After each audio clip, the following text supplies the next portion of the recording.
Welcome to the first turn. I'm Hyena, I'm Llama. and this week we are leading right up to Adepticon. 3 days away. Yeah. Are you ready? Are you prepared? Are you done? Got everything finished? No.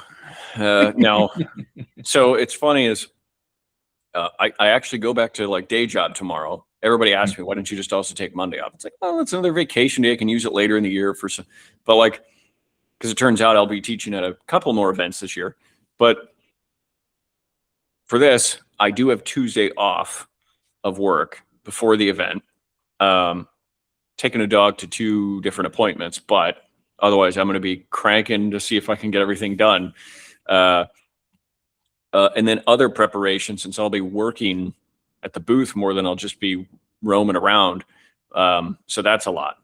I feel like there's going to end up just something major that I totally forget. I like not bring a badge, or I'll forget to bring materials to a class I'm teaching or something. I don't know.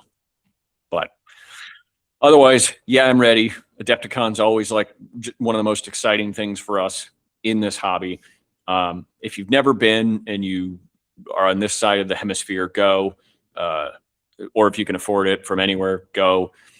It's great to have a convention that is all about miniatures, but doesn't feel boutique. Like you can see on Instagram, content creators, people post about some con almost every weekend around the world. There's some event somewhere going on, right? But then like I'll see the photos of the after, and it was like, well, it was really just in one room. There's like maybe a couple hundred people there, a couple classes, and it's just maybe the art. And I still appreciate that. I think that's cool. And if you have lots of those to go to, great. But Adepticon's big, like it's much more in scale or in line with a more general type convention that you see. Not quite as big as like Gen Con or Comic Con or something, but it's closer to that than it is to like the boutique style conventions.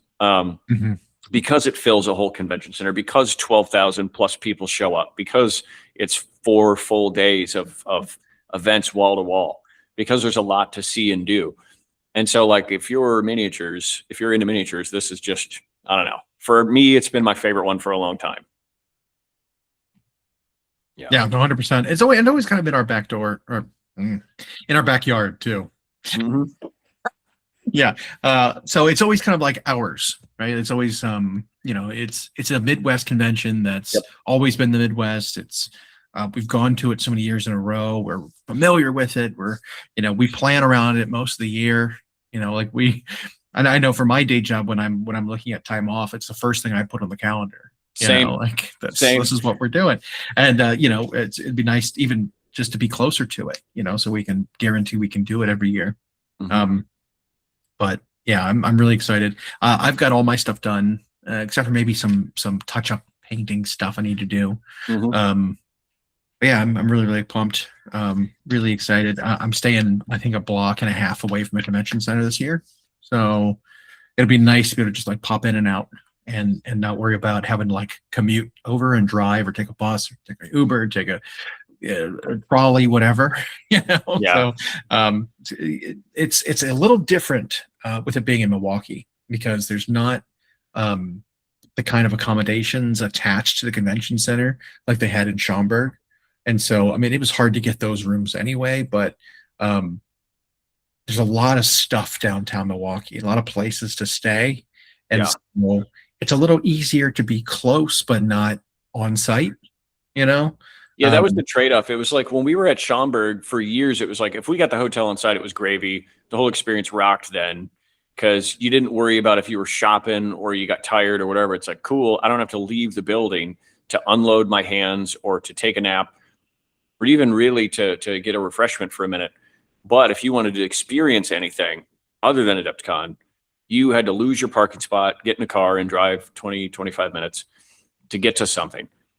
Downtown Milwaukee, it's like, well, you're not staying at the convention center because it's its own building, but they have so many hotels in the downtown area. And then that, like you pointed out, that was the advantage of if you wanted to go do something, you didn't have to go for a drive. Because you were downtown, you were no more than 2 blocks from food, drink, whatever you needed, or in some cases, your hotel. So Right. I think that's great. And then the city itself is pretty neat. So, and now this event this will be year 2 of it being in this location. So we'll see if it's grown into it some more. I do know one accommodation they've adjusted. They actually put free water filling stations all over the convention center, so people don't have to buy the $15 bottles of water. So Yeah, that's good. I'm surprised Like, that yeah. wasn't a standard feature to begin with, but No kidding. Yeah. But the first event that we get to go to Wednesday of the convention, well, there's a couple things. There's going to be a meet and greet, which we'll probably stop by to for a little while, and then the Games Workshop preview event is kind of kicks it all off is Wednesday night, and there's a good chance they'll do the same thing where they've got GW's booth in the play area, and so you can go to that first night too and see if there's something I can snipe, something I'm looking for. So. But yeah, I'm really excited about this preview event because, as they've said in their kind of like teaser article on it, this is the biggest one of the year. I don't know if they mean it's the biggest one of the year so far, or if it will be the biggest one of the year. You know, I'm kind of thinking it's like, well, it's the biggest one of 2026 thus far because there really hasn't been much else. There's only been one other one, right? Right, So exactly.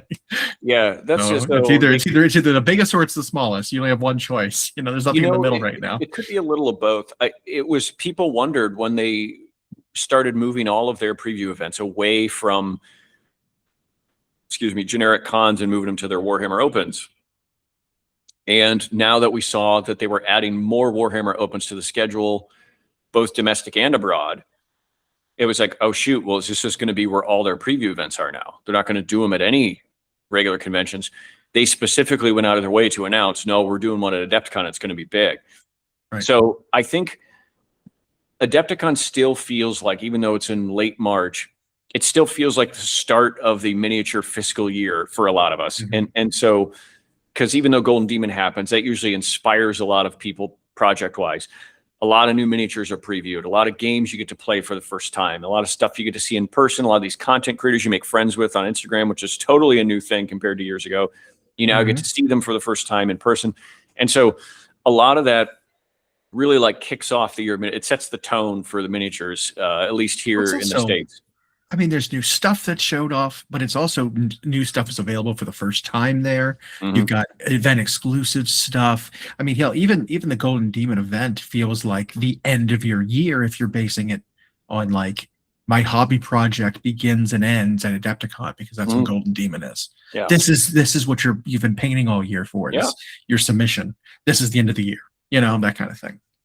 So, yeah, and on top of that, I think Games Workshop values Adepticon. I think it's a successful event for them. I don't know how many events wouldn't be, but I mean, contrast it with like they get a great big booth space at Gen Con, which is not miniatures focused. And so Games Workshop tries to focus on their specialist games. They do stuff with their video games and even their role-playing games they got their names attached to. They have a big space, and I'm sure it's successful by sheer foot traffic because it's right where the game hall and the vendor hall meet is where they But Adepticon, they get their own special booth next to, but right outside of the vendor space. And they started doing that the last couple of years they were in Schaumburg instead of being inside the vendor hall. And I wonder if they did that on purpose so people have access to them basically round the clock. Right. And I'm sure they do huge volume there because there's lines all weekend long at their stuff. And they're showing off games. But I think they just know that on this continent, it's the biggest miniatures convention that we have. I think it's one of the biggest standalone miniatures conventions in the world, period. And so they have to have a presence here, and what better way than to show off heaps of new stuff. And the preview events at Adepticon did used to feel like the biggest one of the year. Like, yeah, we'd get one for LVO, we'd get one for Nova. Eventually we got them at Warhammer Opens, but those were always just like Twitch streams that were like an hour long, and Adepticon always used to feel special. And maybe we had a couple years where it didn't, and the feedback came in. We don't want to just see pre-recorded videos and bad shots of minis. Like, you know, show us your pre-recorded stuff, but do that in between the glamour shots of the miniatures and show off more new stuff. And so this one, they've slotted 2 hours for it. And we all but have confirmed that they'll show us 40K 11th edition plus some stuff with Armageddon to end the 10th edition season. Yeah, and we'll get there. We've seen we're that gonna make some official predictions here. Yep, they've shown us Age of Sigmar will be there. They've shown us Horus Heresy. They've shown us what, Kill Team and Underworlds. Yeah, so the 6 games that it was 5 initially when they released their article initially talking about it. It was 5 games. They added Middle Earth to it. I have a snapshot of the original poster they posted, and it is different than the one that's up there now. Maybe we'll put those up. Confirm that. Yeah. So Warhammer 40K, Warhammer Age of Sigmar, the Horus Heresy, Kill Team, Underworlds, and then Middle Earth, and whatever the Middle Earth licensed GW projects are. That kind of stuff. They kind of like put a little disclaimer on there. So whatever that means. But those 6 things are being shut up. But that also means there's no other specialist games. There's no Blood Bowl. There's no Warcry. There's no Necromunda. No Necromunda, no Old World. Like those kind of specialist games. We're not going to see that stuff. Which, there are times for those during your actual games, like board games, conventions and stuff. Is kind of where they like to show more of that stuff off because that's what they're geared towards.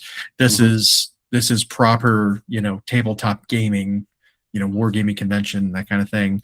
They generally bring out the heavy hitters for it. So they're main games. Yeah.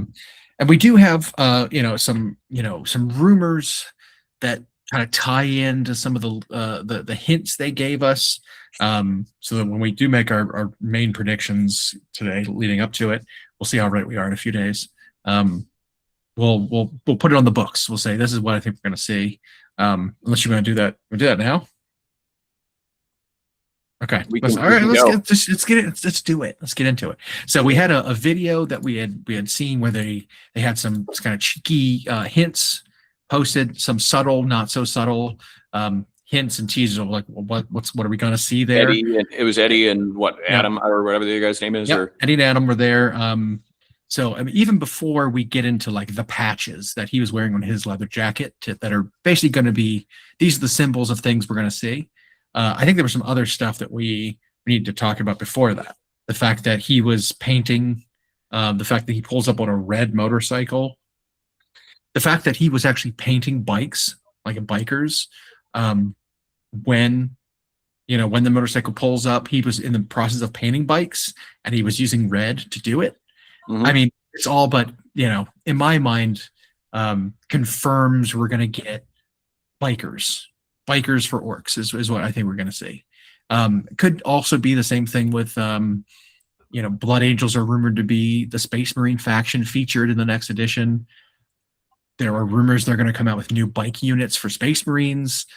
Like it could tie to either one. It can point in either direction.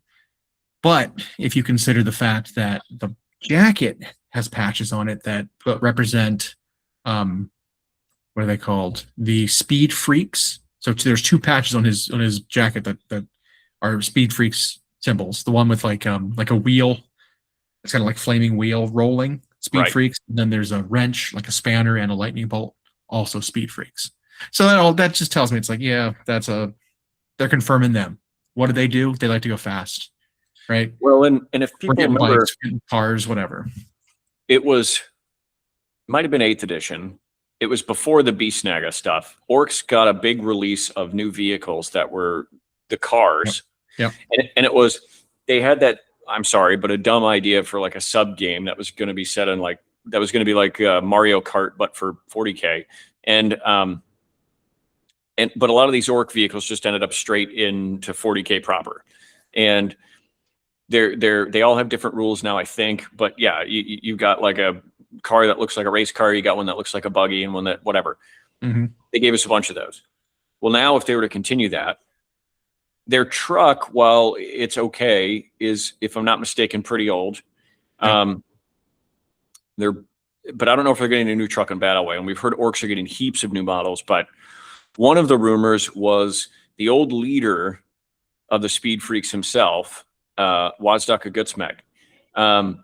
Now, he was a guy who had rules and flavor text going all the way back to 2nd edition orcs, but he never had a model. There was a Forge World model that was a war boss on bike that was kind of inspired by that, but he had a different name. He had his own rules. He was an auto-include in like 7th edition orc armies. Yeah. The model was okay, but with many things in resin, it was problematic and it was hard to get. But Wazdaka was proper 40K lore, GW canon forever. He had the biggest, meanest, fastest bike with the most DACA. And he had, I believe, some sort of power claw as his weapon or a giant axe. But in one of the stories, he literally drives it off the cliff into like the cockpit, the head, if you would, of like a warlord titan, kills everybody in and then detonates like its power core or something and somehow survived. So, but it's funny as with many things orcish, and we can bridge this into another topic later, their like psyche builds things that are so powerful about a boss that might be actually how the boss survived it, was they believed he could do it. That made him bigger and powerful on the other end. But he's been around in orc lore for a long time. And now if the rumors are true, he's getting his own model. There's even a chance that teaser they gave us, some of it was his bits. Isn't there a paint named after him? Wazdaka Red? I think you're right. Because there's Evil Sun Scarlet. Yeah. And then there's like Wazdaka Red. Yeah, I'm pretty sure. Yeah. Anyway, yeah. Yeah, So right. he had a paint named after him, but he never had a model. It's hilarious. Yeah. So the fact that Speed Freaks, there's also another orc patch on his back, the big one. That's the Bad Moons. So I believe that's another rumor, and then we can make our guess. But it's so we might actually get a couple of named orc characters, and the reason I think that is because not only were a lot of their models old and overdue. I mean, they just gave us what's his butt, the weird boy in the last, the guy who staples the pig on his head or whatever for his hair.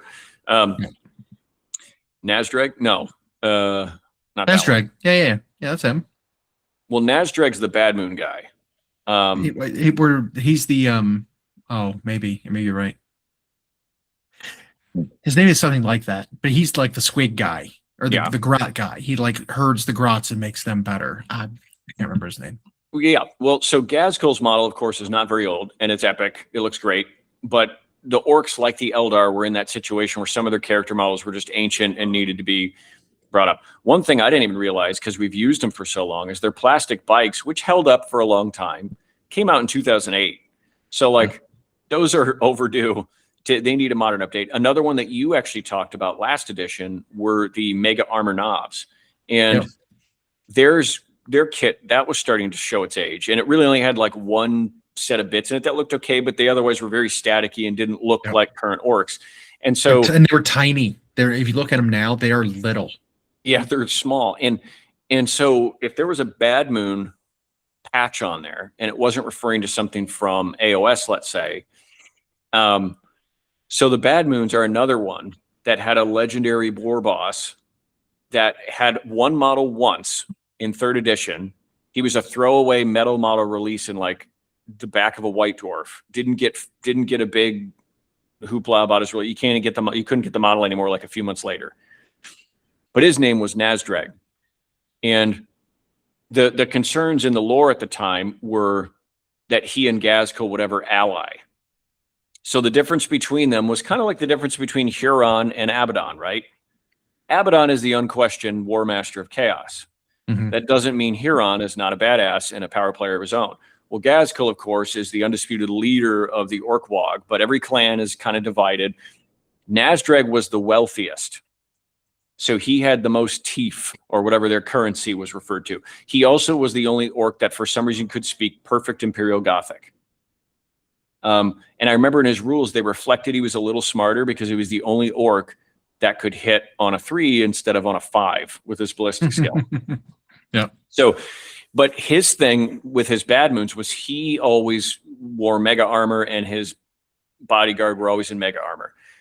So now I'm not saying I think he's getting a new model, but if the rumors are true that new mega armor orcs are coming and you see a Bad Moon symbol, I wouldn't be surprised if there was a link there. Yeah.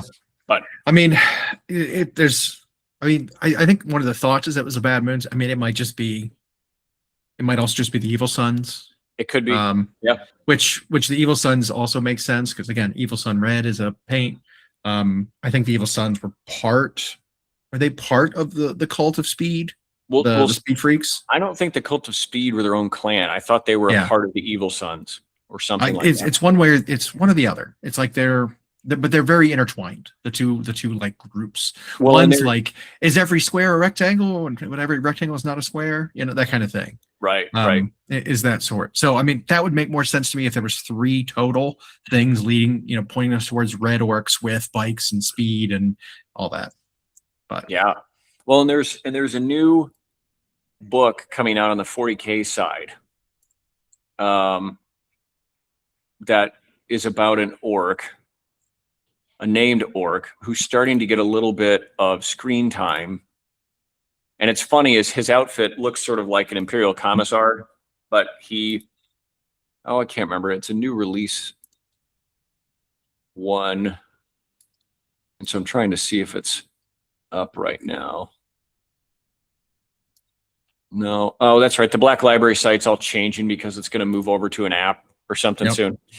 So anyway, he's this guy who's the leader of some orc clan, but he's named. He's appeared in a couple of books, but he like sort of reluctantly does Gazkul's bidding, but he wants to be his own boss kind of thing. Anyway, and so there's like, I think one of the patches looked like his symbol, but that could just be a coincidence. I wouldn't be surprised if more of these Black Library characters eventually become characters in the game, because they don't just want to have the same old names forever, Right. And so people have rumored for like almost a year now about that Alpha Legion character who's appeared in a series of novels, who currently wields a spear that looks a lot like Alfarius's old spear. I should remember his name. The Hero Master is the book. Yeah. I forget what the character's name is, though. But they still think he's coming in model form. That was what that spear was, because there hasn't been a payoff for that yet. No, not yet. And it could all just be an 11th edition. But, I know that's...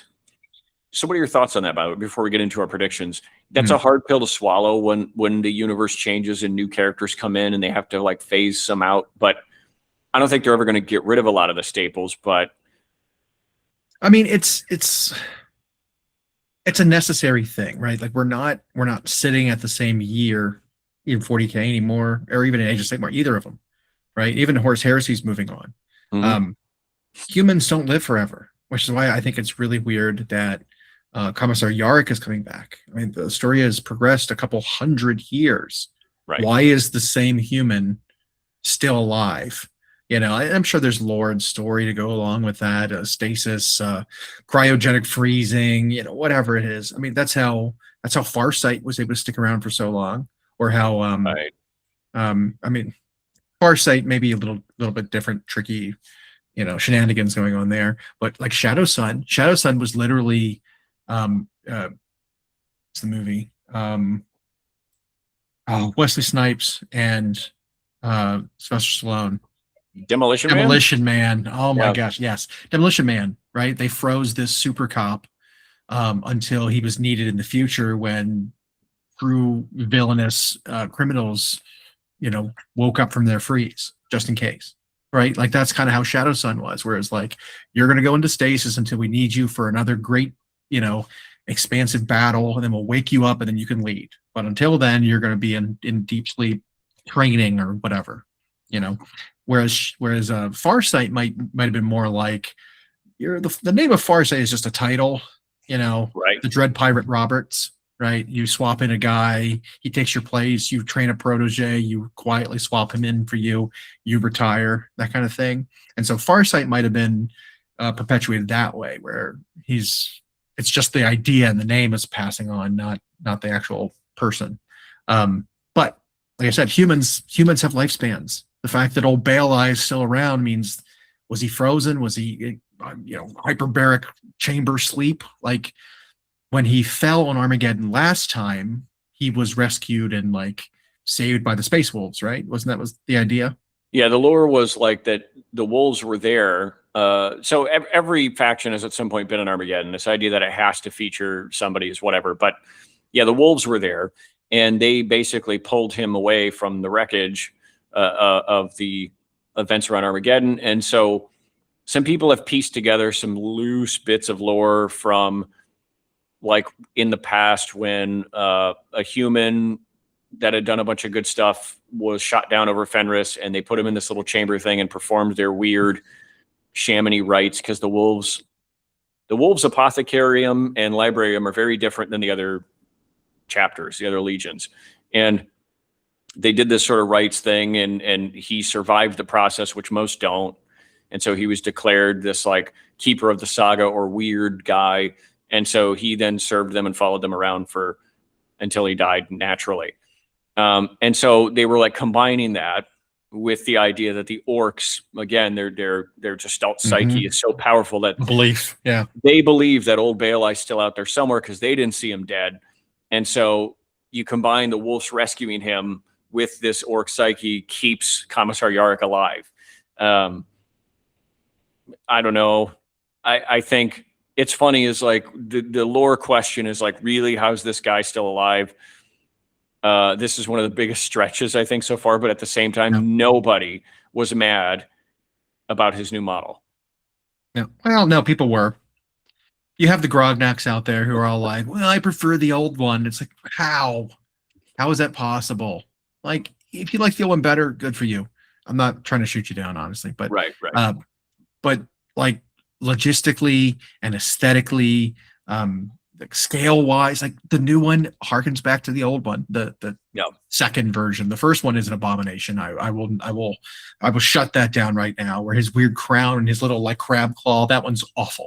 Yep. No, you're not allowed to like that one. No. Previous one though, with a fine cast, fine if you liked that one. But this one is that one, but better in every way, every single way. That's exactly right. It's that one, but better. So the pose is the same, the equipment's the same, his clothing is exactly the same. It's just better scaled. It's in a better material. It's available to everybody now. It's just better. That's just what it is. But his recurrence again is a little questionable. He's a fan favorite, so I get it. Capitulate and like capitalize on it, because that's what people want, and then ultimately that's what drives your sales, right? What people want.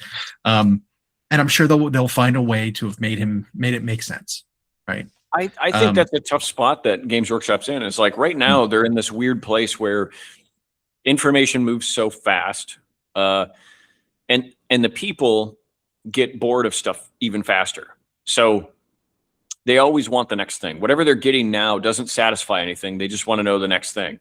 And then when they see the next thing coming, if it doesn't come out real quick, they get bored about it and forget about it. And so they're in this weird spot where they have to like try to keep up with that demand. They have the sculpting technology to pay back all the nostalgia we have by bringing these old characters back in a way that looks great. But they themselves are also trying to progress the story. They're trying to have a living story that goes on with these games. And so they want to make new characters too.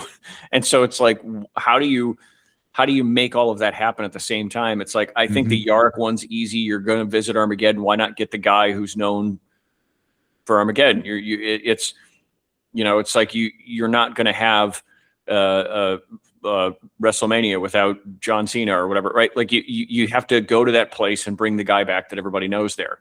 So, and the model looks great, crispy clean. One of the biggest gripes everybody was on about was, you're going back to Armageddon, but you're not giving a Steel Legion. Yeah. So that one has done a firestorm around the internet. Yeah. And so GW released an article that was like, well, here's how to paint your Krieg models to look like their Armageddon. Granted, aesthetically, there's not a massive difference between them.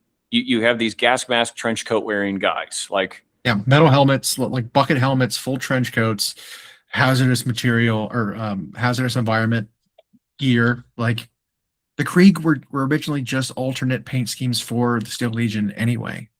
I mean, again, hundreds of years in the future, things change too. Maybe the Steel Legion didn't survive. Maybe they didn't, because like they were a smaller guard chapter Legion. They were a smaller one. Like Cadia is massive. The Krieg are specialists, but they're bigger now, I suppose. And so like really it makes sense that most of the guardsmen fighting on Armageddon are now not the original defenders who were the Steel Legion. Like war evolves, war changes, you get reinforcements that aren't just more of the same. But like as a hobbyist, and if you wanted to have a hobby project, you could absolutely make Steel Legion using, a combination of bits that are already out there. You know, like the Creek models are very close already. They are Very small, close very already. small modifications. You can add your Steel Legion. Yes, they don't have specific rules to be Steel Legion, but do we really want that? Do we need that? You know, like, do we want every single type of guardsman having their own special box and they all have rules and they all need to be balanced against each other and all do something different, but one's better than the other. So now my group of guardsmen aren't as good as these other ones. Hey, what's the deal? Make them all, you know, relative. The nightmare. Well, Right?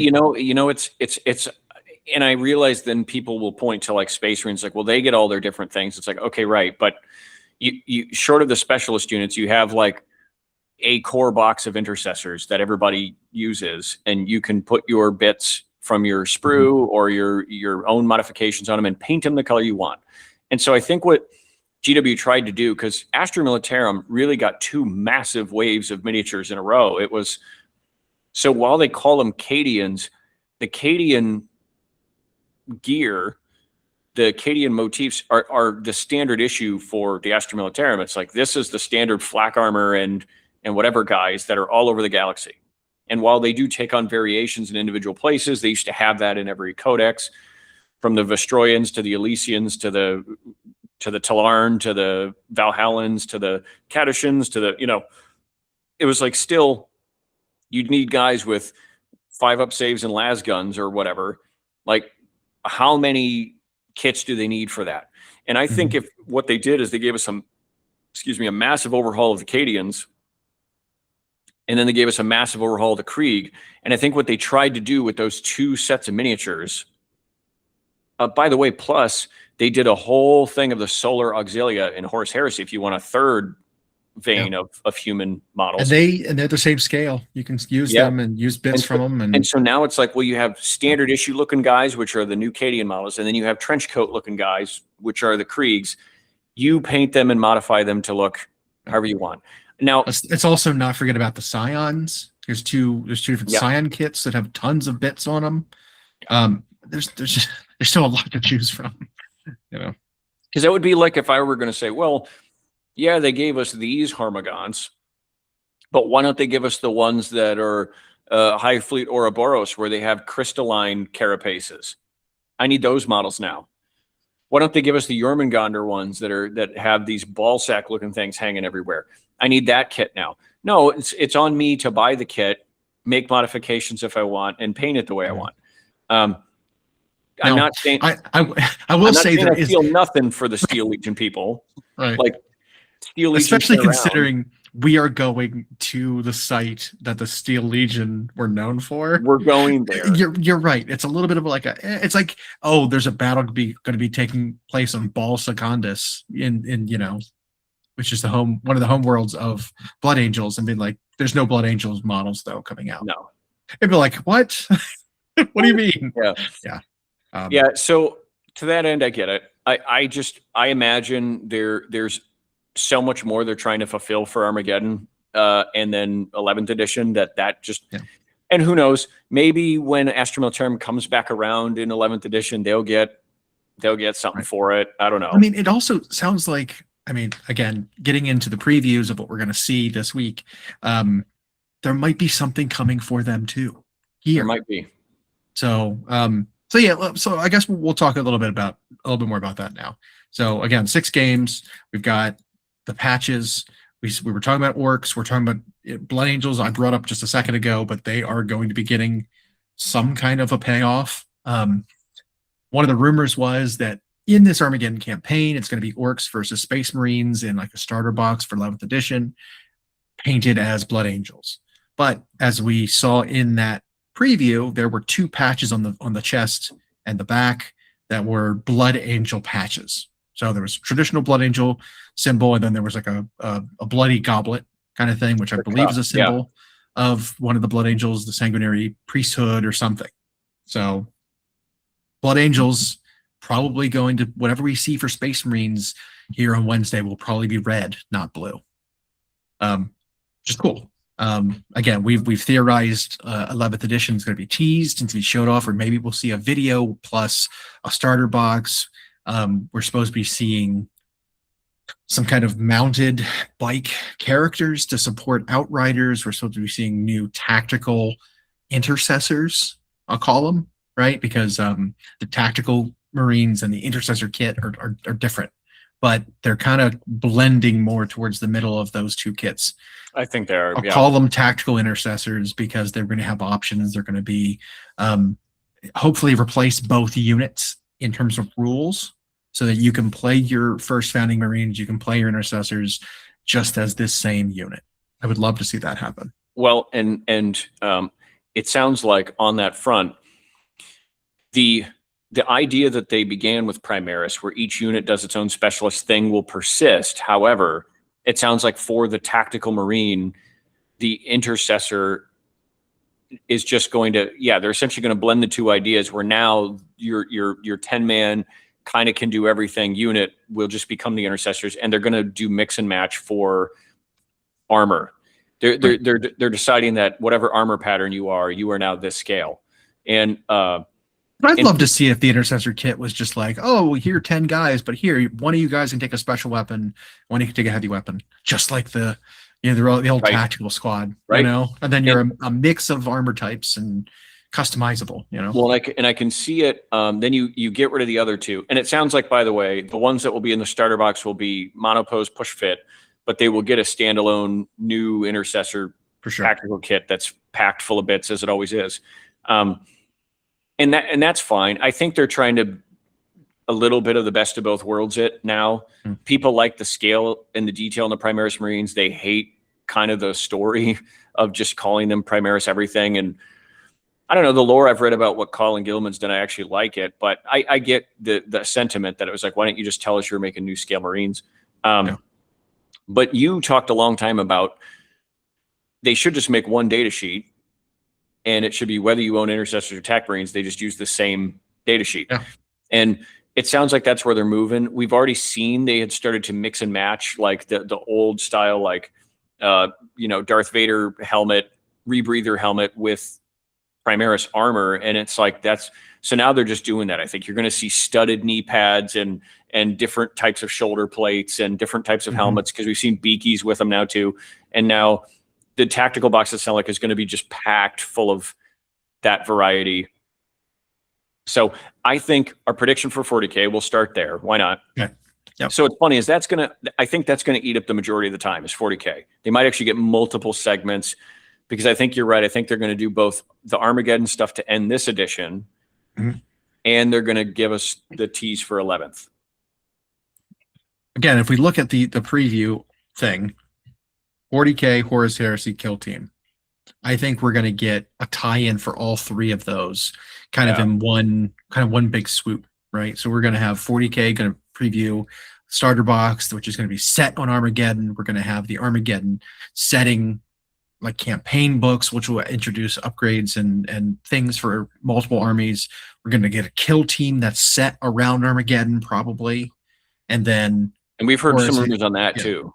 Yeah, and then Horus Heresy will be tied in there too. It sounds like what I'm looking at here with those patches again is one of the patches is actually Solar Auxilia, the one on his like left hip.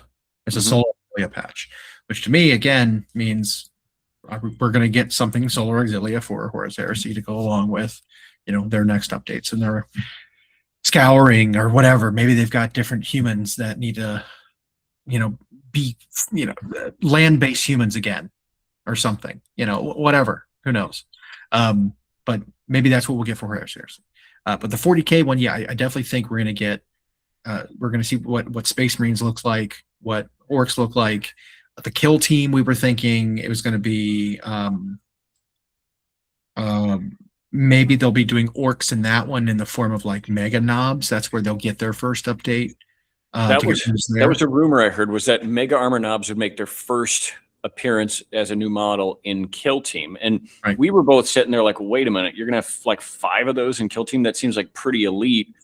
Or 3, because they're huge. Well, then there's the other option. Do they go 3, or is it even weirder where it's one of those units of 2 or something? Right. Is it going to be like, are they going to be like Mutilators where they're really big now? Not Gazkul size, but that next size down.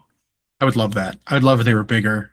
because then you have a difference between a boy and a knob and a mega knob, right? Yep. Like give mega knobs basically like how tactical dreadnought armor is. Like we got from Horus Heresy, the big Saturnine ones. They're so much bigger than like the Indominus pattern Terminators. It's just the size is just it's so much bigger. It dwarfs them.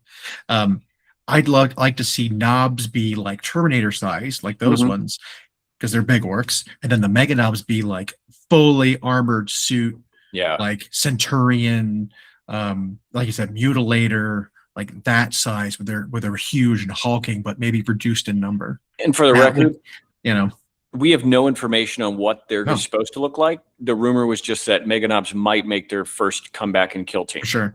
I'm not saying that would be, but like aesthetically, I'd love it if they looked similar to Gaz, weren't as big, but were bigger than knobs. Oh, right? I would love that. Because then that gives you both a size difference, like a scale difference, plus a role difference, right? Maybe knobs take on the role of what mega knobs used to be. They were big, hard-hitting guys that followed around a war boss. Mega knobs are something more elite and different. Maybe they can't fit in transports. Maybe they have to roll around running on the ground, something like that. Maybe they've got their own teleporters. They essentially like replace Killicans. Like they're that kind of thing. Maybe. Yeah. That'd be cool. I'd love that. I'd love it if it was like, whoa, these are big and new and really cool. Because I would say there's two things. One, that they are scaling things up to make them bigger. And two, there's a bit of a tendency for GW to make a new release just different enough that you can't use the old one, right? Because they want you to buy the new one. I think they it's like they go 50-50 on that. It's like there'll be some where they're like, well, if you have the old one, it'll still kind of fit in here. But really, we want you to get this new thing. Stealth suits for Tau. There were units of 3, now they're units of 5. That makes it difficult. Raveners were units of 3, now they're units of 5. Raveners are 3 to 5, but Sanguinary Guard for Blood Angels were 5 down to 3. Yeah. But they put them on bigger bases now. Like, exactly. So sometimes that's the change. Sometimes you can perfectly still use but no, that could be, it could be, I mean, maybe they won't. Maybe mega knobs will still be Terminator-ish sized, but regardless, the rumor is that they're supposed to be getting a new kit. Yeah, because we went through like what they could be getting in a starter box. And you look at the contents of a starter box.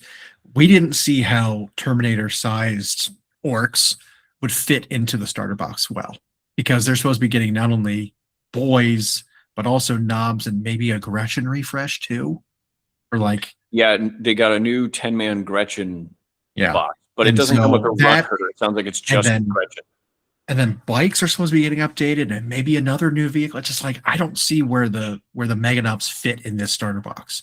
I absolutely could see 20 to 30 infantry, and then a dreadnought sized thing, whether it be, I don't know, like a new Killican or a Grot tank or something like that, and then like bikers. Like I could see all that fitting in a starter box. I just don't see the mega knobs. And then the same thing for Space Marines is I could see like tactical Primaris coming out. We were talking about what was a new unit they were going to get? New Vanguard veterans. No, what was it? Vanguard? No, one of the two. Vanguard's the Vanguard veterans. Ones, yeah. So you get new shooty Marines, new jump pack elite Marines, plus like a biker captain of some kind or a biker. Something like that, and then maybe a couple more characters to go in there. Kind of rounds out the nice starter box, and then Space Marines will probably get more in addition to that. So.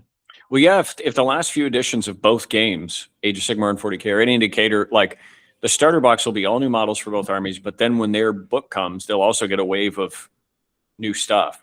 And for the orcs, it sounds like there's going to be quite a few. Weren't there also rumored new Devastators? A new Devastator unit?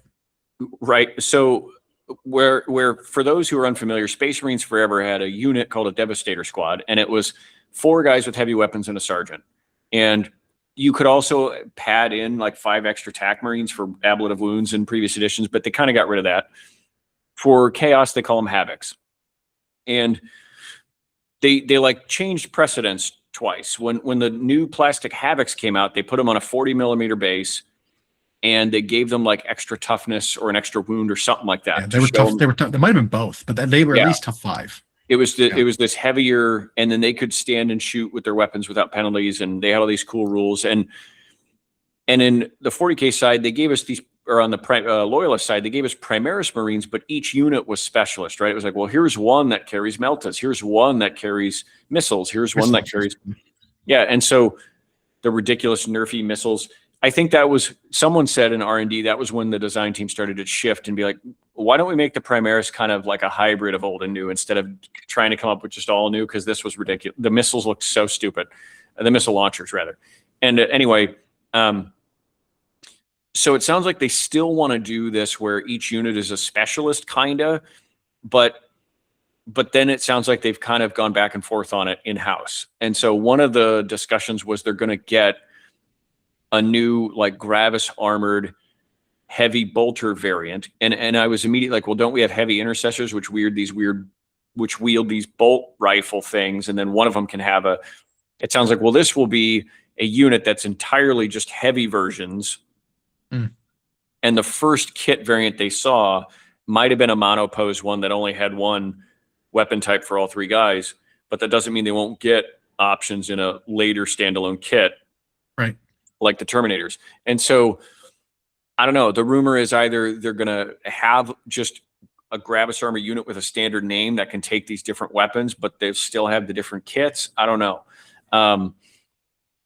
I don't know how they're going to deal with that. We might just be getting one unit and you're still going to have a separate unit for each weapon type. Like intercessors accepting. That makes so many Space Marine kits that make different things. Like, that's too much. I think it'd be smarter to make it like, hey, you want all these different weapon options, you buy one kit, it's got bits. I'm sure it would be an internal sting if they got rid of the Eradicators and got rid of the what are the Flamer ones? Fulminator. I don't know. You get rid of all those different individual ones and you make one Gravis armored kit with sprues that just have different weapons, and then I don't know, maybe. I don't mind the plasma gun and flamer ones having their own units, I guess, but all those heavy weapons, they really could have just made a new version of Devastator. Well, so what's weird is the plasma ones are in like tactical armor. They are. The Melta ones are 10 of them, Gravis. The Hellblasters, you get 10 of them. The Hellblasters are like, they're riflemen, whereas like the Meltas are Gravis.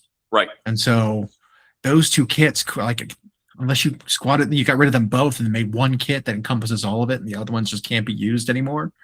I don't know. The Infernus ones, the Flamers, and then whatever the silly missile ones were, those ones were both in tactical armor too. So it still doesn't make sense to have one Gravis kit replacing them.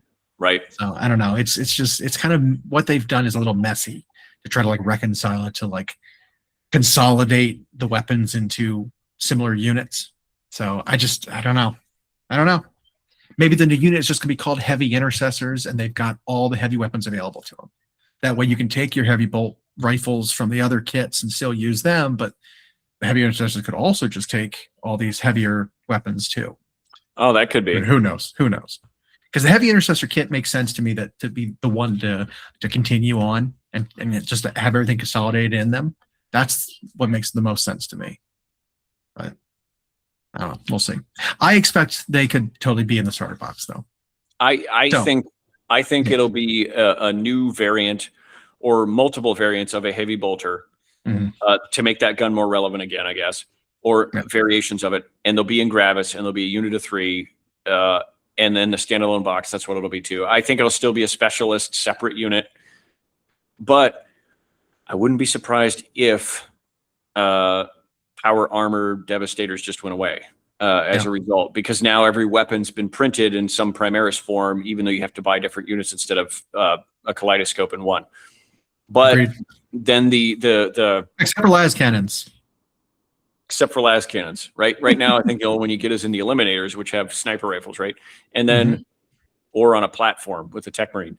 Otherwise, the only option is going to be like, or the only one that will feel like you'll want is whatever the new Intercessor kit looks like. Although it sounds like with bikes and land speeders, they're going to kind of do that too, where they bridge old and new, consolidate multiple down to one thing. Mhm. Because they do need to cut some of the redundancy of old and new out of the Marines book. We're 2 centuries past the Yeah, Indominus it's like Crusade. it's like we've got a repulsor. Do we still need the Rhino? We've got an impulsor. Do we need the Rhino? We've got a repulsor. Do we need the land speeder? We've got the gladiator. Do we Do we need still the need a predator? Right. Like all that. It's like redundancy. Like sure, you can use your predator as, whatever, Primaris version of it, because you own it, but do we need separate rules for them? Do we need to sell the old one anymore? Like it's classic, right? Maybe they'll double down and they'll give us an upscaled version of those vehicles. Like, who knows? So that's one rumor, is there's supposed to be new versions no. of the tanks coming, of the tracked vehicles. It's funny, as people were torn about the Grav vehicles. I don't know why they're so weirded out about it when 38,000 years in the future, they think everything still needs to be on World War I tracks. But like, plus I'm sick of models touching the table. Yeah. Put the damn tanks, even if they have tracks, exactly. put them on a base. Put them on a base. Put them on a base.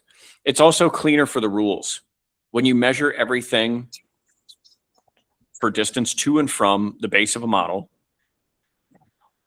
when you measure everything for line of sight to and from the base of a model, you have no questions. Right. There's no gray area. There's no roll a dice to see if it happens. There's no call a judge over. And every game system, not every, but most game systems seem to figure that out. Even Age of Sigmar does that. You do everything to and from the base. 40K, it's still, well, true line of sight, if a part of your model sees a part of their model, a measure from the hull if it doesn't have a base. It's like, get that shit out of the game. Just put it on a base and make it so everything's measured to and from the base. I completely agree. I've heard, however, that the terrain, they're going the opposite direction. They're going to go more cinematic. They want the terrain to go back to looking and feeling more like you're in a city, you're in a hive, you're in a whatever, and then the rules might reflect that. They want to encourage the terrain building aspect of it again, because right now, to keep match play consistent, every tournament just does the L-shaped styrofoam buildings, and they want to force, I guess, this more creative terrain stuff. I don't know about that. So I've got 2 thoughts on that. One, I'm all for it. I like the game to look good. I like the cinematic nature. I like it when it looks good. I think the tournament packs of terrain are too samey, because that's exactly what they are. They're meant to be uniforms that you're in a fair environment when you're playing a tournament game, right? You want it to be fair. You don't want to get screwed over by the fact that, well, the terrain didn't work for my army because that's what I was supplied with. And that used to happen at this tournament. Yeah, absolutely happened all the time. But at the same time, if you're going to do that, you need to change your terrain rules to work for every army then. Yeah. You can't make it so that your terrain just screws over an army because of how the core rules of that terrain are written. Or make the community jump through all these hoops to define how it works outside of your rules. Like, we shouldn't have to basically have a worldwide house rule for how terrain works for tournaments. Yeah, and you know they've never quite matched that up. So it's like, yeah, I like it when it looks good. I mean, when you go into a game store or even a Games Workshop official Warhammer store, and they have a big elaborate terrain setup, it looks fantastic and it's so much fun to play on. Now, I firmly believe in the battle mats and not actual carved hills. And the reason I say that is because models can't stand on that. And so when you have it on the flat mat, they stand nice, they move nice, measurement's easy. Yep. But as far as the buildings and the structures, yeah, I love when they look realistic and they look cool and complex. But they've always missed. And so if you remember in I think it was the 4th edition starter set, this shows how old we are, for 40K, it came with these little plastic L-shaped ruin corners. Oh, yeah. But they were only about this tall. And at the time, that was like about how tall dreadnoughts were. So, or how tall tanks were. And so it was fine.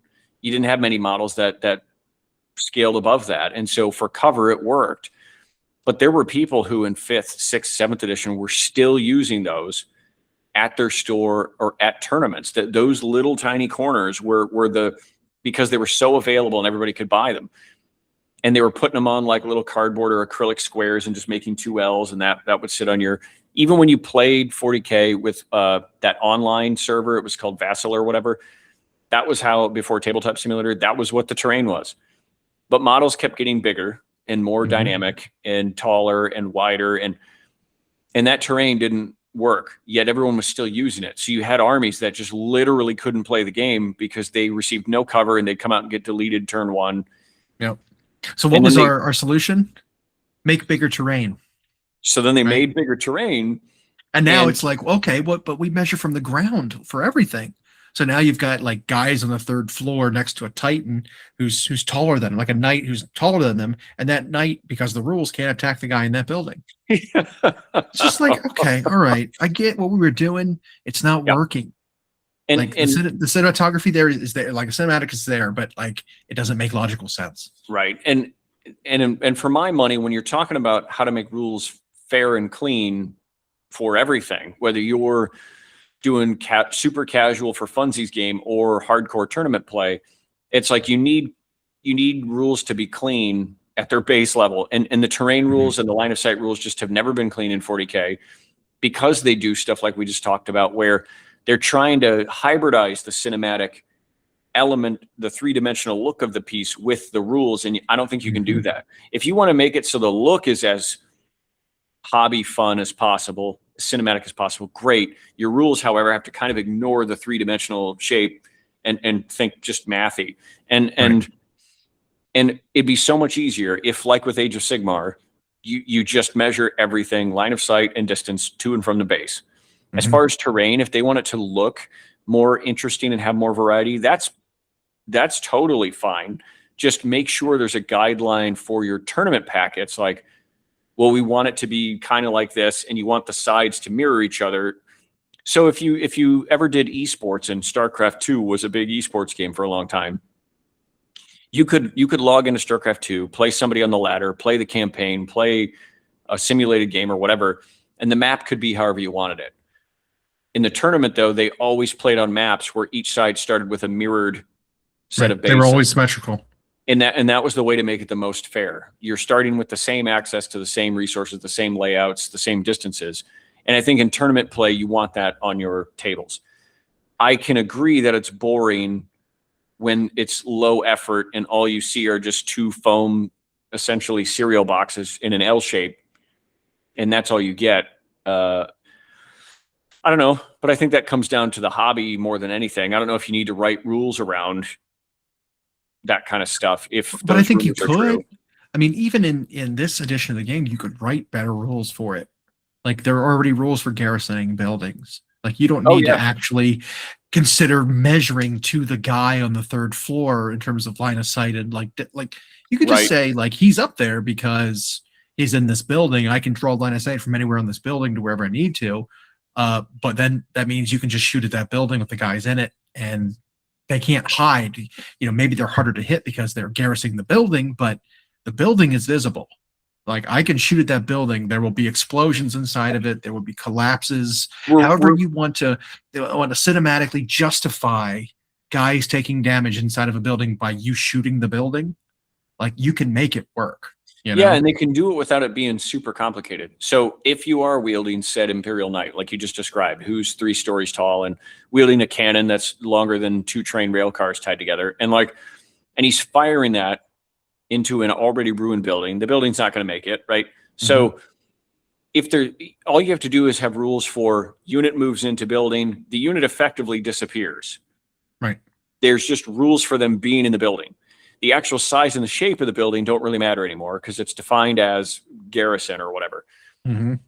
Now you have your set of rules that work, and you don't have to try to stand the guys on these broken spots on the inside of the ruin. You don't have to get down on the table and look, and does my banner on my crotch see his window? Oh, I can see your bayonet. Yeah. And it will wait, but it's 7 inches instead of 5, so now I can't shoot you. So get rid of all of that, and you just, like, there's a rule for units garrisoning, there's a rule for shooting at garrison units, like, and then you can solve that. Yep. And I don't think that's hard. I don't think what we're thinking is revolutionary. I'm just surprised that after years and years. It's not revolutionary. And you know why? Because we already have these rules for embarking on a fucking vehicle. It's exactly the same thing, except this vehicle cannot move. Right. That's the only difference. You know, like it's fine. And then when you're deciding what happens to the unit inside when it takes damage, you don't need to make that complicated. Like they used to try to do all this silly stuff. If you blew up a vehicle, it was like you did one roll to see if the unit hops out, and then you did another roll for each individual model as they leapt from the smoldering crater. And then I mean, I think there still are those kinds of rules. There are hazardous checks for when a vehicle blows up and there's a unit inside. Do the same thing. It just mirror those rules to the building and disembark them from the building. Maybe the building can't be destroyed. Maybe the guys get targeted directly, and so there's none of that. But and then as far as disembarking from a destroyed vehicle or garrison building, you can have a very specific rule, like they have to all be removed and stand in this place next to the thing. I mean, if you wanted to get cute, you could say they have to be the opposite direction of whatever the direction was of the weapon that fired at the thing. You know what I mean? Like they go away from the weapon.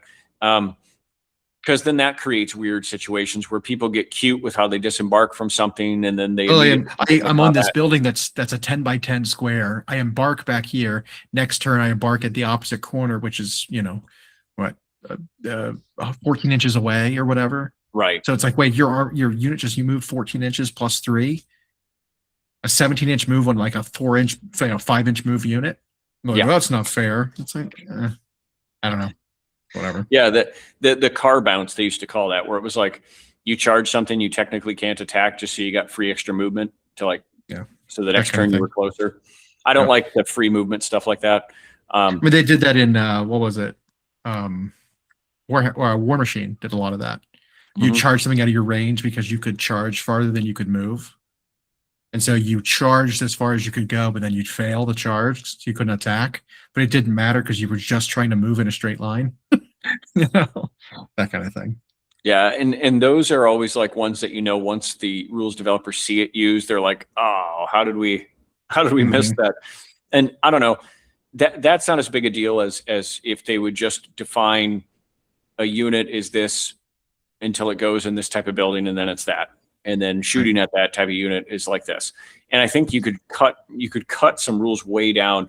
Games Workshop has always done this thing in 40K in particular, where they go to try to define terrain and cover and line of sight, and they think adding more pages is the way to make it clearer, and it just doesn't. It just ends up more exploitable, more weird, more gray area, and I think that could be avoided. So if they're going to have a thing about hobbying the terrain to look prettier, I'm all for that.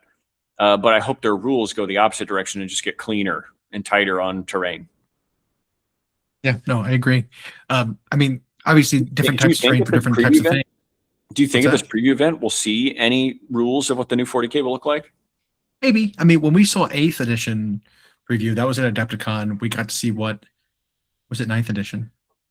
Whichever one made it so that they had different movement characteristics. That was this one. That was 10th. No, they showed us. 9th started with that. They showed us a new unit card for 10th. But I think 9th started with like movement's going to be changing. Unit types is going to be different. It's not going to. Oh, that may be. Yeah, that might have been. I think that was 9th edition because that's what we saw. Mortarion? No, Mortarion was 8th. Oh, they all blend together. But typically, it's usually Adepticon is a new edition announcement, and it's a little bit of a preview of what the unit card will look like with very little context. We did see the 10th edition unit cards and kind of see how some of the special rules worked and the stat blocks worked this last edition start. That was something. And that was, it's funny. That was a little bit of a risk because the 40K stat block looked the same forever. It was just that straight line of 2 rows in Excel, where it was like weapon skill, ballistics, or whatever. And they changed it. And it was dramatic, but people embraced it pretty quick. I think it wasn't made without thought. I don't think it was just aesthetically arbitrary. It was a lot of modern rules are like this now, where it can fit on a card, and they still gave us the sort of older style layout in the codexes if people wanted that. But no, I like the new layout. I haven't heard anything about that changing, but I wonder if they will show us something about a rules update. I don't think they'll give us nothing there, but assuming that 40K Armageddon, 40K 11th eats up possibly half of the preview event. Let's move on to the smaller games we don't know anything about, like Underworlds. I mean, actually, let me run through it one more time. 10th edition, 11th edition starter box, Orcs versus Space Marines, lots of fast attack stuff, right? Jump packs, bikes, land speeders, whatever. Like we're going to see that kind of stuff. Armageddon is going to be teased, the next book, the campaign, whatever, updates for that. I also think we are probably going to see a little bit of Astra Militarum. We might see some Astra Militarum that comes alongside with the Yarrick as an update. It could be the case where we see it for Horus Heresy, though. It's either some new Astra Militarum stuff or more Solar Auxilia that looks like Astra Militarum in some way. But I expect to see Astra Militarum as well. Judging based on the patches and some of the rumors. Now there's supposed to be a new tank coming, a new pattern of tank that we haven't had before. I don't remember what it's called. But it's in the lore and it's been around. It just hasn't had a model yet. Smaller games. I heard that it was like it might have been, I don't know if it was the Medusa or the Wyvern or something. I thought it was one of the mortar or missile launcher ones that's really old or was only Forge World. Maybe the Griffin. I don't know. And they were. I mean, there's the Malkador. There's the, the Medusa, the Chimera. There's a lot. There's a lot that it could be. But I heard there's a new, smaller, fast attack sort of tank. I mean, hell, even just the new the Hellhound or what's the transport for Astra Militarum? Chimera. The normal. The Chimera. Yeah. The Chimera could get an update. Who knows? That's an old kit. That's a very old kit. So we'll see. But yeah, that's what I kind of would expect to see there is a little bit of stuff for Astra Militarum for Horus Heresy. Smaller game. Well, I guess we haven't talked about Age of Sigmar yet either. But I do not think we will see Perturabo. No, not this one. I think you're going to be focused on the 11th edition. So Perturabo in either game is not going to be teased.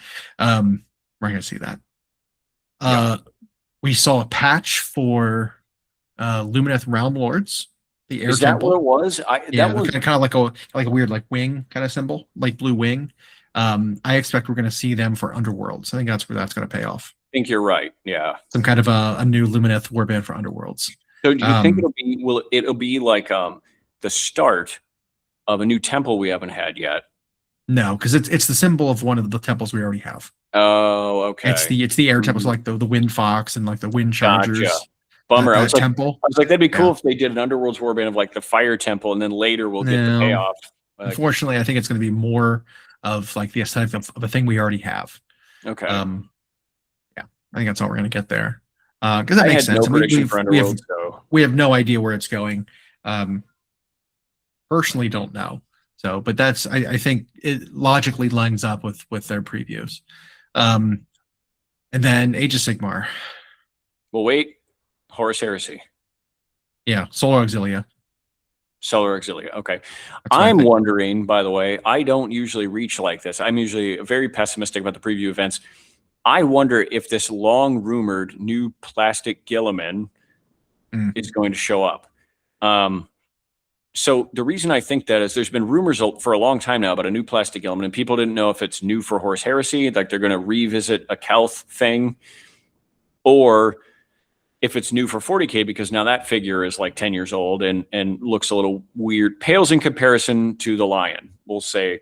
But Guilliman's changed. In the recent lore, he's no longer in that suit that was keeping him alive. They found a cure for his thing, and now he's in like a new.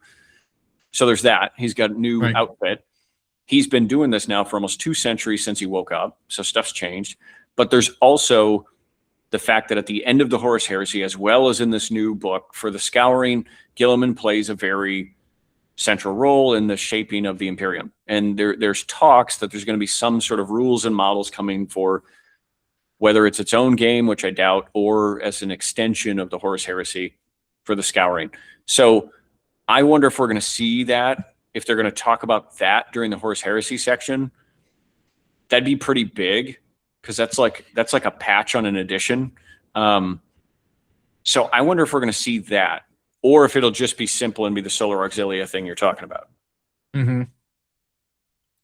Yeah, I'm not sure. I mean, there's a lot of stuff that goes with the Solar Auxilia too. Like I said, it could be ramping up to the Scouring, a new kit. Could be something like they start giving us some of the abhumans, right? Like we had some of the solar auxilia, like Bulgrins, whatever. Maybe we'll get something else, because like they want to add to it to flesh it out. What don't we have already? You know what I mean? Who knows? Man, that'd be wild to be like tease a Gilliman, but not actually show. I mean, if anything, it'd be like at the end, right? Oh, by the way, there's one more thing, and it shows like a trailer with him doing a voiceover. Okay, so there's an interesting point, and I think the feature that they usually have a feature, right? They featured Age of Sigmar at one of the ones we went to, and so they didn't try to overshadow it with something elsewhere. And I know they probably don't think too hard about that, but I feel like since this will be so much about what's coming for 40K, maybe they won't do that Gilliman for Horus Heresy tease because that might overshadow it to get a new plastic Primarch. But I wouldn't be surprised if they do an end credits Marvel type thing at the end and it teases his voice. Like it shows maybe the next book coming in the Scouring series and then maybe his models coming. Right. That'd be interesting. Yeah. Because his character, he's not got a lot of screen time in the Scouring book, but when he does, it's mega important. Right. Like his impact is felt. So that's okay. So we've got Armageddon and 11th edition stuff shown up for 40K. We've got the Lumineth, Realm Lords, Air Temple, whatever for Underworlds. We've got Solar Auxilia for Horus Heresy. And then what do we think? Kill Team, we talked possibly Mega Knobs. Mega Knobs versus again revolving around Armageddon. I mean, there's still a box that we haven't gotten for Kill Team in between Heretics and the other one and Xenos. There's supposed to be like a versus Demons one Kill Team box coming. We thought Grey Knights versus kind of Chaos Demons, maybe. That's been rumored for a long time. Haven't gotten that. I could see it being a wild card and we get something like that showed off. Okay. We don't see the Orcs. We don't see who they're fighting against for Kill Team, but we see this instead. I can see that. The Grey Knights versus the Cultists. Yeah, because that would be huge if Grey Knights got a new like Inceptor kit or something. The like teleport guys. That'd be amazing. Yeah. Right. So maybe just start out there. It's a guess. I'm not committing to it, but it's an idea. So I'm going with Mega Knobs. You go with the possibly Grey Knights. Yeah. And so that brings us at last to the only game that matters. Wait, no, first the one that matters least, the Old World. Only game that matters. Lord of the Rings. Yep. We'll do the one that matters least first, which is the Old World. The dead game that is dead again, even though they brought it back. They're getting nothing. They're getting still dead. No. So they're listed on the banner, but I think they're going to show them nothing. No, they're not listed on the banner. Old World gets nothing. Were they even on the jacket? No. Oh, I thought they were on the banner. No, they weren't on there, but Middle Earth was. Nothing for Old World. Yeah. No, I think Old World was one of them. Nope, looking at it right now. No Old World, they get nothing. 40K Age of Sigmar, Horus Heresy, Kill Team, Underworlds, Middle Earth. Okay, so Middle Earth, which matters just a little bit more than Old World. The funny thing, what else? I don't know. Well, the Middle Earth thing, it's like I don't know the release pattern because so it's weird. Is you're playing in a universe where they have decided every era in Tolkien's history gets to be a part of this game, and that's fine. That gives them so much room to create. And the new plastic kits all look amazing despite their tiny scale. However, predicting what they're doing, I don't know. I don't know the meta. I don't know where they're on in their story. So I don't know what they're going to get. The Footman Oliver from Gondor or something. Sure. I don't know. Yeah, no idea. No idea. Wait a minute. Wasn't that Bob's Burgers LARP character when they did Winthrop Manor? He was Footman Oliver. Yeah. Okay. Yeah. We're going to get a new Durin's Bane. I don't know. That'd be cool. A new plastic ball rug? Yeah, why not? Why not? I've got some that's I'm committing to. I don't know. New ball rug. That'd be cool. I'm a new plastic Bill the Pony. Okay. Watcher in the water. Whatever. I don't know. Who knows? So then on to the game that we really care about, which is Age of Sigmar. It's a lot. A lot that it could be. I expect very little of it because I think we are going to get overshadowed by 40K, which will be exciting. It will be. But I think it's going to be a reduced reveal for Age of Sigmar because they don't want to have two gigantic reveals at the same time, right? I think Cities of Sigmar is the next thing we're going to get.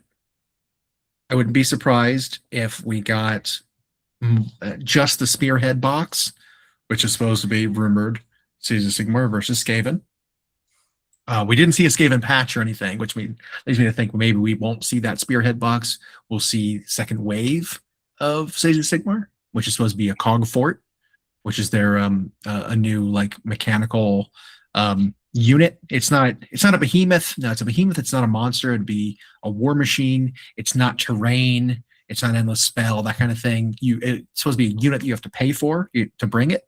It's going to be a slowly moving transport that can hold soldiers in it and, release them to charge.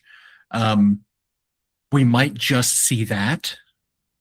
I wouldn't put that past them and just be like, oh, here's this thing you're going to get. Later down the line, we'll get the rest of the update, Wave 2, which will be, Foot Knights plus alchemical weapons plus a couple of named characters, a new wizard, all that kind of stuff. I'm tempering my expectations is what I'm doing. I'm going to say we're going to get the Cog Fort revealed, which will be cool, but it's not going to be everything that we are rumored to be getting. Oh, like they might just reveal that. Yeah. But that won't be. Okay. Well, the pessimist in me says that for Age of Sigmar, they're just going to show us a new look at Spearhead. Like no new models, just say, oh, new season of Spearhead's coming. Yeah, and they'll show new model arrangements for a couple of factions. Water and Obsidian is what it's be called. Yeah, Water and Obsidian, and it'll be like a new arrangement of models. So different spearheads that factions who already have spearheads can play. I just feel like it's going to be so spearhead centric because Spearhead ended up this weird thing that succeeded where they didn't expect. So I think they're going to. I think we definitely had a Cities of Sigmar patch on the jacket. Yep. I think we're going to see something for cities. Otherwise, what's the point of including it? Unless it's like, oh, there's a new here's a new Cities of Sigmar Spearhead box. And maybe that's going to be the new stuff. And maybe it'll have all new models in it. Right. Maybe there's that. So, but I think they're not going to do. I would like to see the Spearhead new starter Spearhead box featuring cities and Skaven. I don't think we're going to see it. Instead, they're going to opt to just show us the Cog Fort. So, speaking of that Cog Fort, this is a pretty big deal because even people who don't play Age of Sigmar, I've seen people talking about it. The rumor mongers claim it's going to be one of the biggest plastic kits ever. Which I thought the Mega Gargant was going to be one of the biggest plastic kits ever. Right. And when it was released, it's not. It was basically the Mega Gargant is like I think the Ironclad for Sky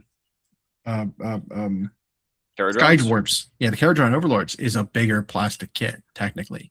Oh yeah, like it's got a much bigger. I think the Sky Lantern for Cathay is a bigger kit than the and every Imperial Knights, yeah, most of them are bigger. Yeah. Archeon, nothing's gonna be bigger than Archeon.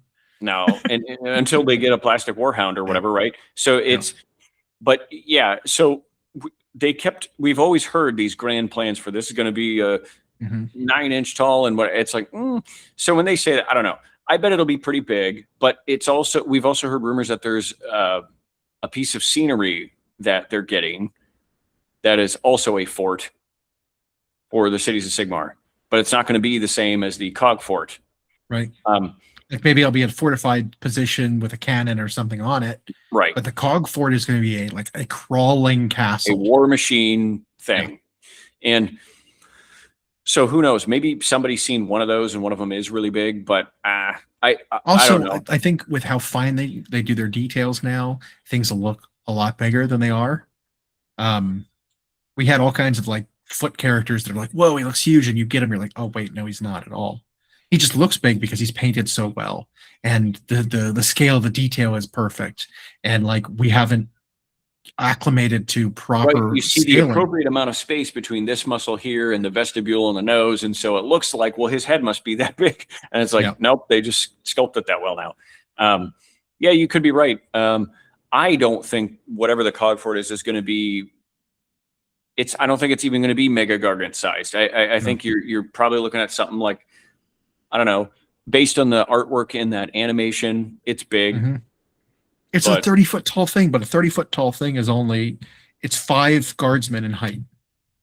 Yeah. Like that's not that big, you know, Mhm. like look at how big a greater demon is. Look at a bloodthirster. Bloodthirster's like 50 or 60 feet tall. Huge. You know, like I don't know. I mean, I guess that's the top of his wings, but still, like Cog Fort. Okay, so that Yeah. patch led you to believe Cities of Sigmar. Now, I don't think Yep. they teased that patch for no reason. I'm still going to think they're just going to show us a new city spearhead, and that's it. But fair enough. But I've also heard some rumor mongers late were claiming Age of Sigmar is actually going to have like 2 sections in the preview. So maybe. Right. I mean, we're still waiting to hear about ogres. We're still waiting to hear about Seraphim. We're still waiting to hear about whatever the new combined dwarfs are. Like we haven't gotten those, and they're supposed to be huge releases. Yeah. There's a second wave of Skaven coming, and Clan Eshin supposedly. Like there's a lot of stuff that's still coming. Speaking of what's still coming, we did get a preview article for next week. Pre-orders will be both Sylvaneth and Daughters of Cain. Okay. Including the So armored witches, their new terrain, and then the new Grove Tender model, plus respective spearheads and books. So we are going to be getting that. I guess what is that? 2 weeks after the Adepticon, those will be coming out. Right. So those are already getting paid off. Those are getting out of the way. And that's again, we're kind of catching up with what all has been previewed so far. Yeah, Lumineth and Team are in stores already, and now those 2 will be in 3 weeks. And so we're down to that's all the books. Yeah, so now we're caught up. And so Ossiarchs are in stores. So it'll be cities, the Khazalid holds or whatever they're calling the combined dwarves, the Sons of Behemoth. Oh yeah, we need them, which they're supposed to get a model. That'll be a big reveal. I think they're going to show the Matriarch Mega Gargant. Maybe. But remember, in addition to the Cities of Sigmar Spearhead and Cogfort, they're also supposed to be getting city ogres and stuff too. Like there's more coming than just that Spearhead. They were supposed to be like more elite infantry too. That was the Knights, the Foot Knights. They're supposed to be in the Spearhead first. Yeah. Wow. I don't know. I know. Maybe it'll be an all cities themed. Did we get an update for Hedonites yet? Or not Blades of Corn or Hedonites? No, Blades of Corn got theirs, didn't they? I don't think they did. Yeah, go look at the app. Try to pull anything up. It's locked. I think they got their book. Did they? Yeah, because they got that new Deathbringer. Remember the guy with like spiky shield? Yeah, the one Richard Gray won a Golden Demon with last year. Because that was their new book, right? Yeah. Yeah. Yeah. Deathbringer. Yeah. Yeah, I think they're done already. But I think you're right. Is one of the only ones on Chaos. Yeah. My mistake is that because we've heard returning rumor about Corgus Cole Ascended. Yeah, which I think will be outside of the book. Yeah. Okay, so you're right. So no, Hedonites haven't been. And then of course, Ogre Mod tribes, the dwarves, the Gargants, cities. I think we're kind of getting, as Seraphon, we're getting to all that's left. But if the 40K end of edition pattern is anything to go by, 2026 will probably be the last time we see new armies for this edition of Age of Sigmar, and then 2027 will be all end of 4th edition stuff, campaigns and. Shit, we're at the end. That's crazy. We're almost completely caught up. Well, they get the armies out fast now. I know it means fewer models per army, I guess, if you want to think of it that way, but now every army gets touched every edition. That's a tough balancing act, I suppose. Okay, so our official prediction is you think cities will see their cog fort. Yep. I think it's going to be a small, Just here's a cool thing, but there's plenty more coming that we're not going to see. Okay, they might announce the book or Maybe something the book will have the cog for it on the on the cover. cover. Yeah, so they're not going to tell us anything else with that. No, it won't leak. It won't give away anything else. That's pretty clever. I wonder if they plan that. Like, let's have the artwork just be this one thing because we have a preview event. Commission an artist real quick. That's usually how it works. It's like, here's a new hero, a new unit you're getting. It's on the cover of your book. Yeah. So yeah, that's what I think. And then you think a spearhead, it's just be spearhead focused. Yep. All right. There you go. Locking it in. Wow. All right. Well, but that's coming. I mean, yeah, I know. The event's coming. So next time we see you all, it will either be recording at the event or immediately after, which is how we did it last year. But otherwise, we hope to see people there. Yeah, for sure. I mean, try to have something to make us stand out a little bit, maybe. I don't know. If you were one of 8 fans of the show, then feel free to introduce yourselves to us. Yeah, you'll be able to find us at the Tricoya booth where they sell the Chimera products. Chimera products will be there. Is where you will see that. If you're looking for Chimera paint, that's where you'll find us, at the Tricoya booth. Yep. There you go. And then you're going to be hanging out there painting and chatting a bit, running the booth a bit too. You've got your painting classes. Obviously, anytime you see us outside of that, say hi. It's fine, no problem. Or don't, because you're weird. Yeah, right, whichever. Whatever. What do you think's going to be in the swag bag this year? Oh shoot, yeah, that. Because I was thinking about that, and there was no edition released between now and last year. There was Horus Heresy, right? For basically any game, but there wasn't like a big starter box that could be like given out as swag in between now and last year. So like, I remember a couple years ago, something like that happened, and so they gave away a 2-player kill team thing. I could see them giving out a spearhead boxes or something. Right. So that's what I was trying to think is in between. So the Horus Heresy new edition came out, but I don't know if they're gonna fill that. It's also so niche. It's like, yeah, not to feel ungrateful, right? But like you pay the extra amount for the swag bag, and there's a very limited number of them. If the biggest thing we got in the swag bag was a Horus Heresy box, and everyone got a Horus Heresy box, I think people would be very disappointed in participating in that VIG badge. Right? Yeah, maybe. I also don't think they overproduced Horus Heresy like they do with 40K and Age of Sigmar. So I don't think they're sitting on heaps of them. Who knows? Games Workshop has decided they like to donate to this thing now. So I don't know. Maybe we'll get just a Combat Patrol / Spearhead. I know they've done that in between years. That's not a bad deal either. Like, good way to, when it's now Combat Patrol is stupid. It's not really its own cool game mode. It technically is, but not. It's a star collecting box. Yeah. Spearhead, however, is its own game and it's got its own following of people who don't play AOS proper. And so if someone gives you a Spearhead, like if that's in the swag, that feels totally worth it because now I can take this box and either trade it with someone who really wants it, or it might be an army that I've never played, but now this is all I need to play their Spearhead. So I can get some experience of that, And so that I wouldn't be disappointed with. Plus you get heaps of stuff from companies you've never heard of. And sometimes there's cool models in there. Yeah.